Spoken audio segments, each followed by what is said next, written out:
Firman Tuhan, Shalom. Sebelum kita mulai ibadah kategori ministry kita bersatu dalam doa. Segala pujian dan syukur dan hormat dan kemuliaan kami naikkan padamu Tuhan.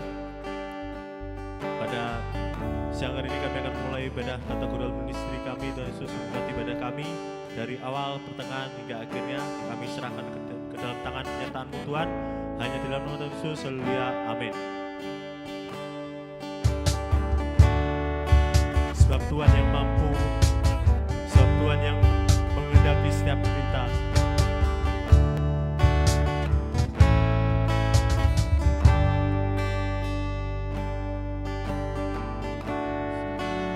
Berkarya dalam hidupku, ajakku jalan denganmu dalam Yesus. Kau menetapkan rencana yang termulia.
Shalom saudara yang dikasih Tuhan. Malam ini kita mau mendengarkan firman Tuhan dalam ibadah PA. Sebelumnya kita mau berdoa terlebih dahulu. Bapa di surga, terima kasih buat kesempatan yang Kau berikan kepada kami untuk mendengarkan firman-Mu. Mari ya Bapa, pimpin hamba-Mu, pimpin kami semua, agar firman-Mu boleh berbicara kepada kami, menegur kami, membimbing kami, mengajar kami.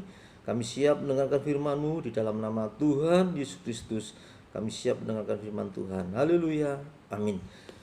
Puji Tuhan, Bapak Ibu kasih Tuhan, dalam ibadah PA malam ini kita mau belajar firman Tuhan yang terdapat di dalam sebagai ayat emas kita di dalam 1 Korintus pasal yang ke-15 ayat yang ke-33. 1 Korintus 15 ayat yang ke-33, demikian bunyi firman Tuhan.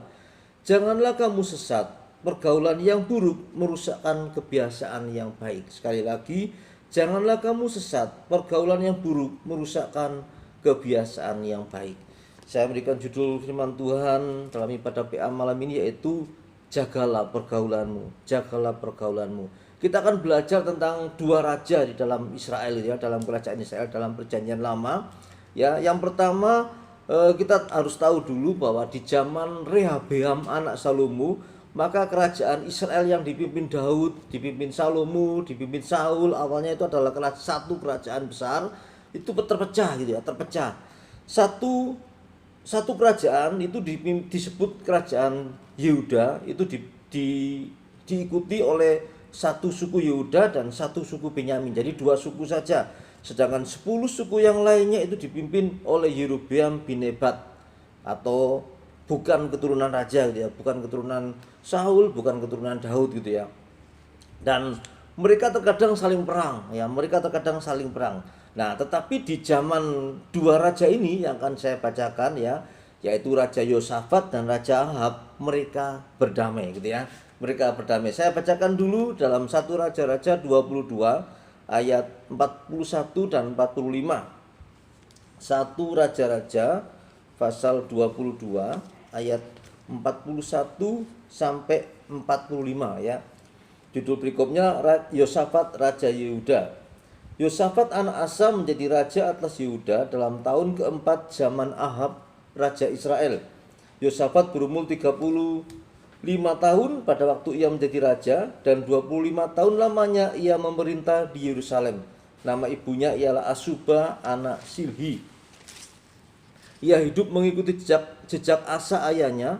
Ia tidak menyimpang daripadanya dan melakukan apa yang benar di mata Tuhan. Hanya bukit-bukit pengorbanan tidak dijauhkan. Orang masih mempersembahkan dan membakar korban di bukit-bukit itu. Dan Yosafat hidup dalam damai dengan Raja Israel gitu ya. Kemudian 2 Tawarik 17 ayat 3 sampai 4. 2 Tawarik pasal yang ke-17 ayat 3 dan 4 itu juga menjelaskan tentang Raja Yosafat. Dan Tuhan menyertai Yosafat karena ia hidup mengikuti jejak yang dahulu dari Daud bapa leluhurnya, dan tidak mencari Baal-Baal, melainkan mencari Allah ayahnya. Ia hidup menurut perintah-perintahnya dan tidak berbuat seperti Israel gitu ya. Jadi ini Raja Yosafat, raja yang benar di mata Tuhan, raja yang baik gitu ya, raja takut akan Tuhan. Bahkan di dalam 2 Tawarik pasal yang ke-20, 2 Tawarik 20 ayat 12c dikatakan, ada satu kalimat begini yang ditulis, kami tidak tahu apa yang harus kami lakukan, tetapi mata kami tertuju kepadamu. Jadi Yosafat ini adalah raja yang beriman kepada Allah, raja yang beriman kepada Tuhan ya. Saudara, Yosafat ini anak dari Raja Asa. Raja Asa itu raja Yehuda yang juga hidupnya benar di mata Tuhan, dan Yosafat mengikuti jejak ayahnya. Yosafat hidupnya mencari Allah. Bahkan di dalam 2 Tawarik pasal yang ke-17 ayat 7 sampai 9, di situ dikatakan, saya bacakan aja ya. 2 Tawarik pasal yang ke-17 ayat 7 sampai 9. Pada tahun ketiga pemerintahannya, ia mengutus beberapa pembesarnya, yakni Ben-Hail, Obadja, Sakaria, Netanel, dan Mika untuk mengajar di kota-kota Yehuda.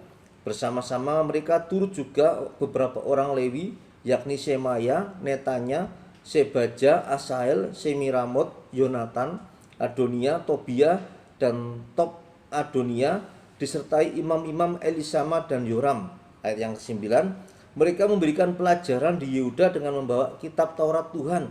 Mereka mengelilingi semua kota di Yehuda sambil mengajar rakyat.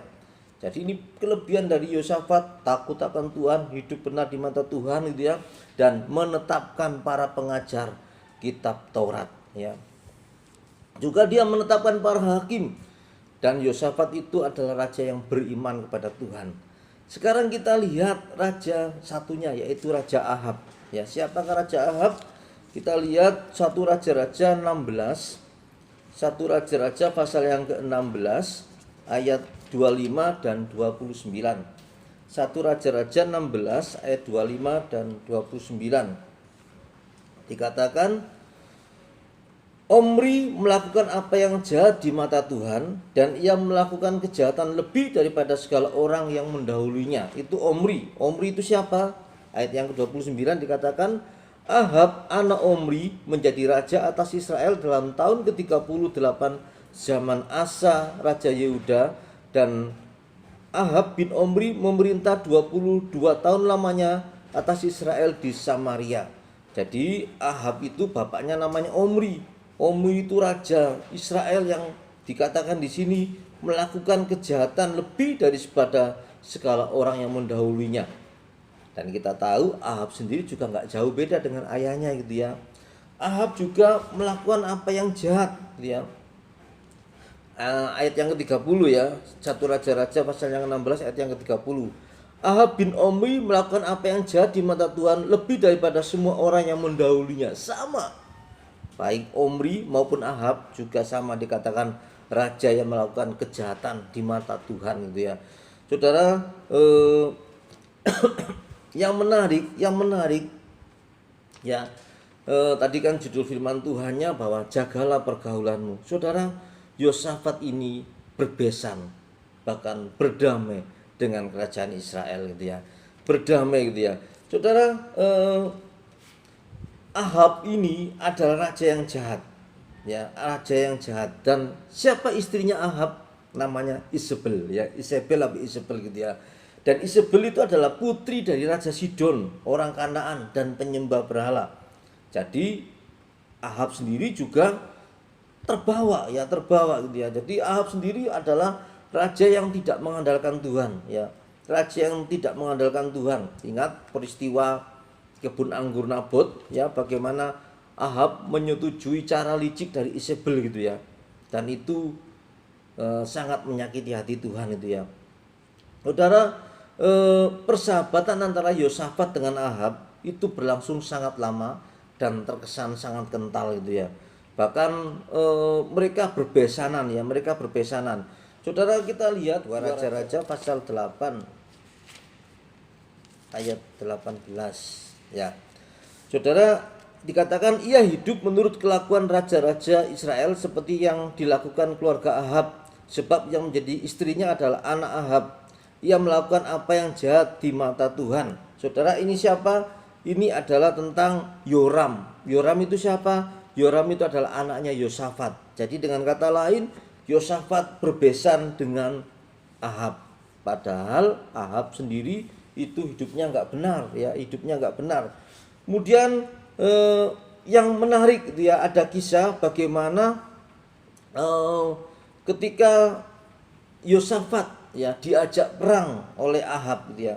Kita lihat 1 Raja-Raja pasal yang ke-22 ya, 1 Raja-Raja pasal yang ke-22 ayat 3 dan 4. 1 Raja-Raja pasal yang ke-22 ayat 3 dan 4. Ya, 1 Raja-Raja pasal yang ke-22 ayat 3 dan 4. Saudara bisa baca seluruh pasal ini gitu ya. 3 tahun lamanya orang tinggal aman dengan tidak ada peperangan antara Aram dan Israel. Pada tahun yang ketiga, pergilah Yosafat Raja Yehuda kepada Raja Israel. Kemudian berkatalah Raja Israel pada pegawai-pegawainya, tahukah kamu bahwa Ramot Gilead sebenarnya milik kita?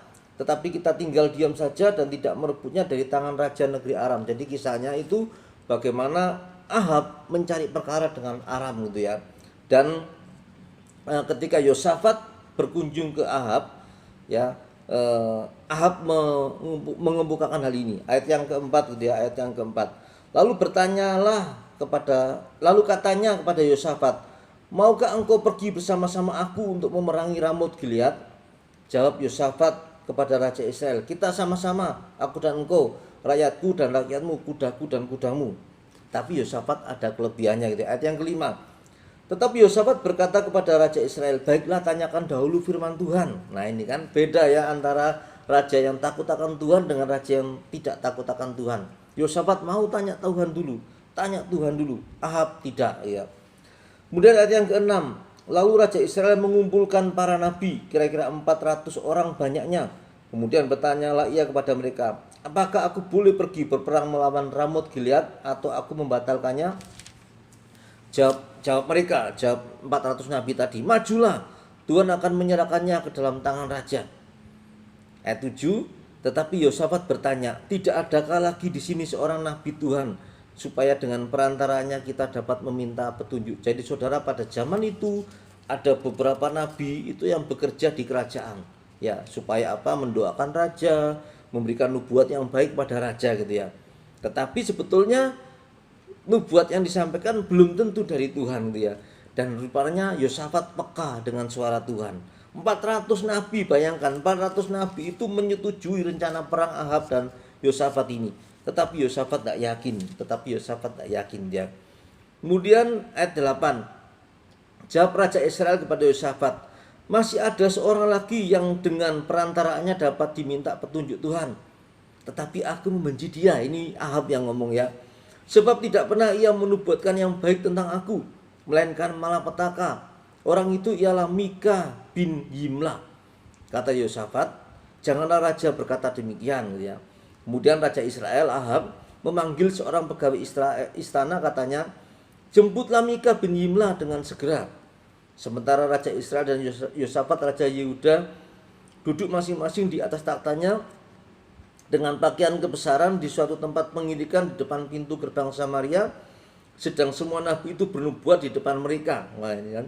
Maka Sedekia bin Kenaah, ini salah satu mungkin pimpinan dia dari 400 nabi tadi, membuat tanduk-tanduk besi lalu berkata, beginilah firman Tuhan, dengan ini engkau akan menanduk Aram sampai engkau menghabiskan mereka ya. Ini mereka nabi gitu ya, tapi mereka tidak menyampaikan apa yang sebetulnya disampaikan firman Tuhan dia. Juga semua nabi itu bernubuat demikian, katanya, majulah ke Ramot Gilead dan engkau akan beruntung. Tuhan akan menyerahkannya ke dalam tangan raja. Suruhan yang pergi memanggil Mika itu berkata kepadanya, ketahuilah nabi-nabi itu sudah sepakat meramalkan yang baik bagi raja. Hendaklah engkau juga berbicara seperti salah seorang daripada mereka dan meramalkan yang baik. Tetapi Mika menjawab, demi Tuhan yang hidup, sesungguhnya apa yang akan difirmankan Tuhan kepadaku itulah yang akan kukatakan. Ini nabi yang benar gitu ya. Setelah ia sampai kepada raja, bertanyalah raja kepadanya, Mika, ini Raja Ahab yang bertanya ya, Mika, apakah kami boleh pergi berperang melawan Ramot Gilead atau kami membatalkannya? Jawab Mika gitu ya, majulah dan engkau akan beruntung, sebab Tuhan akan menyerahkannya ke dalam tangan raja gitu ya. Tetapi raja berkata, tapi anehnya gitu ya, Ahab tetap gak percaya. Tetapi raja berkata kepadanya, sampai berapa kali aku menyuruh engkau bersumpah, supaya engkau mengatakan kepadaku tidak lain dari kebenaran demi nama Tuhan. Lalu jawabnya, telah kulihat seluruh Israel bercerai-berai di gunung-gunung, seperti domba-domba yang tidak mempunyai gembala. Sebab itu Tuhan berfirman, mereka ini tidak punya Tuhan. Baiklah masing-masing pulang ke rumahnya dengan selamat. Kemudian Raja Israel berkata kepada Yosafat, bukankah telah kukatakan kepadamu, tidak pernah ia menubuatkan yang baik tentang aku, melainkan hanya malapetaka. Ya. Anehnya Ahab itu sebetulnya tahu firman Tuhan. Ya, ketika Mika menyampaikan firman Tuhan yang sama dengan 400 nabi tadi, Ahab gak percaya. Tetapi ketika Nabi Mika menyampaikan firman Tuhan yang hasilnya gak enak bagi Ahab ya, bagi perang yang mau direncanakan ini, Ahab sebetulnya percaya, tapi ya aneh gitu ya. Justru tetap seakan-akan menyalahkan Nabi Mika gitu ya. ayat 19, kata Mika, sebab itu dengarkanlah firman Tuhan, aku telah melihat Tuhan sedang duduk di atas takhtanya dan segenap tentara surga berdiri dekatnya, di sebelah kanannya dan di sebelah kirinya. Dan Tuhan berfirman, siapakah yang akan membujuk Ahab untuk maju berperang supaya ia tewas di Ramot Gilead? Maka seorang berkata begini, yang lain berkata begitu. Kemudian tampillah suatu roh lalu berdiri di hadapan Tuhan. Ia berkata, aku ini akan membujuknya. Tuhan bertanya kepadanya, dengan apa? Jawabnya, aku akan keluar dan menjadi roh dusta dalam mulut semua nabinya. Ia berfirman, biarlah engkau membujuknya dan engkau akan berhasil pula. Keluarlah dan perbuatlah demikian. Karena itu sesungguhnya Tuhan telah menaruh roh dusta ke dalam mulut semua nabimu ini, sebab Tuhan telah menetapkan untuk menimpakan malapetaka kepadamu. Saudara, ini menarik gitu ya. Nabi Mika seorang diri berani menentang nubuatan atau suara firman Tuhan ya, firman Tuhan dalam tanda petik yang disampaikan oleh 400 nabi dari Ahab ini gitu ya. Tetapi saudara, kita lihat ya, walaupun Nabi Mika cuma seorang diri, tetapi justru dialah yang menyampaikan kebenaran firman Tuhan. Sedangkan 400 nabi tadi menyampaikan firman yang disampaikan oleh roh dusta ya. Roh dusta yang membujuk semua nabi tadi untuk seakan-akan mereka menyampaikan firman Tuhan. Ya, tujuannya apa sebetulnya? Tujuannya adalah itu sebagai hukuman terhadap Ahab. Saudara, kita tahu Ahab sudah menyetujui ya pembunuhan Nabot gitu ya. Ketika Ahab menginginkan kebun anggur Nabot dan Nabot dituduh mengucapkan saksi palsu, menghujat Allah ya, menghujat Allah gitu ya, sehingga Nabot dirajam batu, dihukum mati, dan kebun anggurnya diambil oleh Ahab, dan itu sangat menyakiti hati Tuhan gitu ya. Jadi sekali lagi ini adalah hukuman Tuhan bagi Ahab. Tetapi yang menarik itu ya, kenapa Yosafat yang takut akan Tuhan ya tetap bekerja sama ya dengan Ahab gitu ya. Saudara, kalau kita lihat cerita seterusnya gitu ya, bagaimana mereka akhirnya tetap maju berperang. Ya, tetap maju berperang ya. Jadi ini pergaulan yang salah antara Yosafat dengan Ahab. Saudara, yang menarik ketika mereka berperang gitu ya, saudara bisa baca terus ya kisahnya dalam 1 Raja-Raja 22 dan seterusnya gitu ya. Bagaimana Ahab ini sebetulnya tahu firman Tuhan, tahu bahwa nanti dia itu kalah, tapi ya namanya juga orang yang tidak takut akan Tuhan, berusaha menghalangi ya, berusaha menekan atau melawan kehendak Tuhan ya, melawan firman Tuhan. Bagaimana caranya? Caranya ketika mereka antara pasukan Yosafat dengan pasukan Ahab ini sama-sama berperang, Ahab menyamar ya. Ahab bilang sama Yosafat, aku akan menyamar, aku akan pakai baju prajurit ya, baju biasa gitu ya, baju prajurit, dan kamu pakailah baju kerajaanmu, baju kebesaranmu ya. Tetapi yang menarik gitu ya, seluruh pasukan dari Aram ya, Ramot Gilead tadi ya, kerajaan Aram tadi, itu sudah diperintahkan jangan berperang dengan sembarang orang, fokuskan kepada Raja Ahab aja. Jadi sebetulnya yang musuh dari kerajaan Aram memang Aram ini memang Ahab gitu ya. Jadi Raja Aram ini Ramot Gilead ini ingin membunuh Ahab gitu ya, ingin membunuh Ahab. Tetapi karena yang pakai baju kebesaran, baju raja itu adalah Yosafat, maka Yosafat yang dianggap Ahab. Ya, jadi ketika Yosafat mau diserang, Yosafat berteriak, aku bukan Ahab gitu ya, aku bukan Ahab gitu ya. Dan mereka, ternyata itu bukan Ahab, dan mereka melepaskan. Ya, jadi seakan-akan Ahab berhasil melawan kehendak Tuhan bahwa dia akan mati di peperangan itu. Tetapi anehnya ya, ada sepasukan Aram itu melesakkan anak panah sembarangan gitu ya. Ya mungkin sembarangan tapi tetap ke arah pasukannya Israel gitu ya, Israel dan Yehuda tadi gitu ya. Dan saudara, sekali lagi kehendak Tuhan itu tidak pernah batal ya. Jadi kalau memang Tuhan sudah menentukan ya pasti bisa. Saudara, anak panah tadi melesak kena baju sirahnya Ahab. Dan saudara tahu baju sirah itu kan memang sebetulnya tidak dibuat untuk menangkal anak panah gitu ya. baju sirah itu dibuat untuk menangkal pedang ya. Tombak aja masih bisa tembus gitu ya. Memang seharusnya pakai tameng, tapi ini anak panah ya, dan melesak, dan itu kena sambungan. Jadi kan baju sirah itu kan besi yang dirangkai-rangkai, kena celah-celah atau sambungan dari baju sirahnya itu. Jadi luar biasa. Nah, saudara, jadi Yosafat akhirnya sadar perang itu kalah, dan firman Tuhan yang disampaikan oleh Nabi Mika terbukti. Firman Tuhan yang disampaikan oleh 400 nabi, ya bukan nabi Baal ya, nabi sungguh, nabi Tuhan sungguh, tetapi mungkin tidak mendengarkan suara Tuhan yang sebenarnya. Apalagi tadi ada roh dusta ya. Jadi nabi-nabi itu hanya sekedar menyenangkan hatinya raja gitu ya.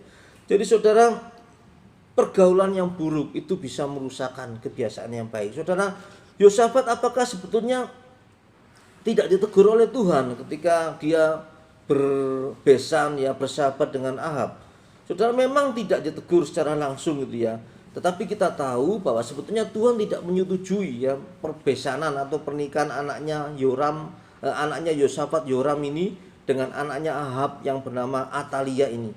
Saudara, kita tahu Atalia itu adalah ratu yang sangat kejam gitu ya.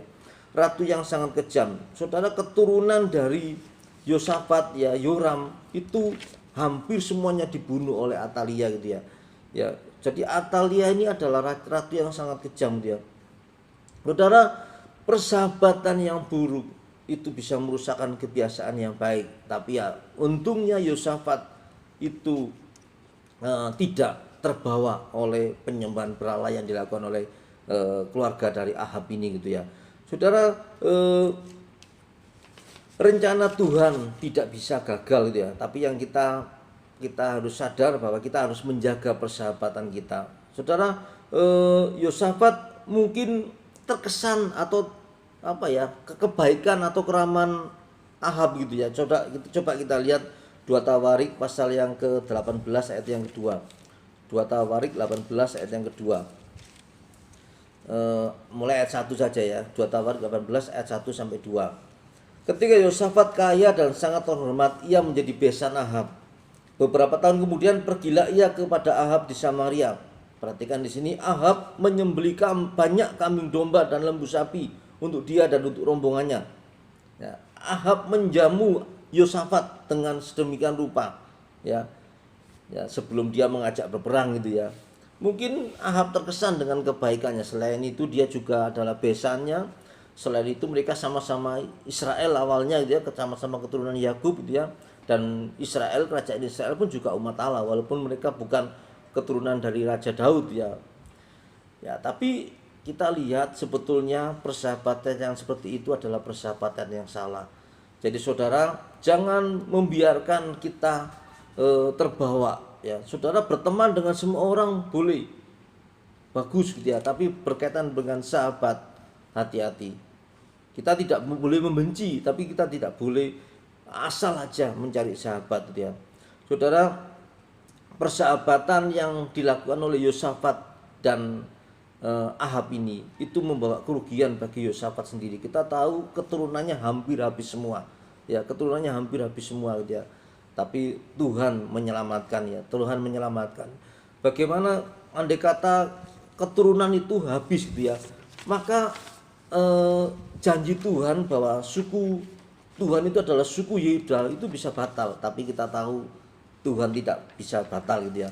Saudara, kalau kita melihat dengan seksama gitu ya, bagaimana Atalia ya, Atalia itu mantu dari Yosafat ya, istrinya Yoram itu ketika dia membunuh ya semua anak atau cucu-cucunya gitu ya, karena dia ingin berkuasa ya, tetapi Allah menyelamatkan ya, Allah menyelamatkan gitu ya. Allah menyelamatkan satu keturunan dari Yosafat ini atau kerajaan Yehuda ini ya. Jadi keturunan Daud ya dan dari suku Yehuda tergenapi gitu ya, tergenapi, tidak bisa dibatalkan ya. Jadi saudara,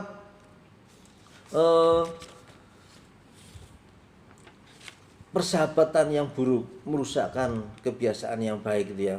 Saudara, salah satu putra Ahazia yaitu Yoas itu yang diselamatkan dari pembunuhan yang dilakukan oleh Atalia gitu ya. Kalau tidak, wah, suku Yehuda yang dari kerajaan Yehuda akan habis dibunuh oleh Atalia gitu ya. Karena Atalia sendiri itu adalah anak dari Ahab gitu ya. Jadi tapi ya puji Tuhan ya, Tuhan tidak mengizinkan itu terjadi gitu ya. Tapi yang pasti saudara, itu merugikan bagi keturunan Yosafat ya. Jadi saudara dikasih Tuhan, kita mau belajar ya dalam PA ini bahwa persahabatan itu harus kita jaga ya. Kita harus jangan menjalin persahabatan dengan yang tidak takut akan Tuhan. Berteman boleh, tapi kalau menjalin persahabatan, karena namanya juga sahabat, mau tidak mau itu akan mempengaruhi kehidupan kita, mempengaruhi iman kita, mempengaruhi perbuatan kita gitu ya. Jadi Yosafat tidak sampai menyembah berhala, tapi Yosafat menyetujui ya maju perang dengan Ahab walaupun akhirnya kalah ya, tapi dia hampir mati, dia hampir diserang oleh pasukan Aram. Tapi ya karena pasukan Aram melihat dia bukan Ahab, dia dilepaskan dia. Ya Tuhan masih melindungi Yosafat. Tetapi ini menjadi pelajaran yang penting bagi Yosafat agar tidak menjalin persahabatan yang salah gitu ya. Saudara, melalui firman Tuhan malam ini kita diingatkan pergaulan yang buruk merusakkan kebiasaan yang baik. Jagalah pergaulanmu. Amin firman Tuhan biar menjadi berkat buat kita semua. Kita tundukkan kepala, kita berdoa. Terima kasih Bapa buat renungan, buat firman-Mu pada malam ini. Kiranya firman boleh mengajar kami, membimbing kami, agar kami boleh menjaga pergaulan kami, agar kami tetap takut akan Tuhan. Terima kasih Bapa, dalam nama Tuhan Yesus Kristus kami berdoa. Amin.